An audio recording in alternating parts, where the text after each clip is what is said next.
இல்லடா நீ. யாரு நீ? நான் தான் ஜாம்பி. சி பியா நீ?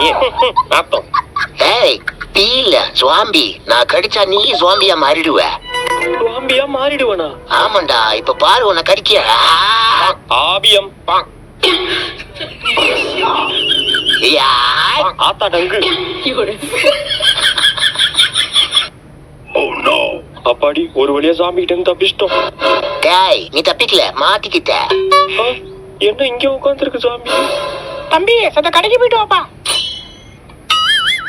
நான் மாட்டலடா, நீ தான் மாட்டிக்கிட்ட. மா கடைக்கெல்லாம் போக முடியாது. கடைக்கு போக முடியாதா ஒண்ணு? ஐயோ ஓடுறா ராஜு. விளக்கமாக எங்க போச்சுன்னு தெரியலையே. விளக்க மர குடுறா. நான் தான் ஜாம்பி. ஆடிங்க சுவாமியோ நாப்பியோ விளக்க மர குடுறா. ஆளி மூஞ்சி மேல பண்ணிக்கு பான் போடுற மாதிரி.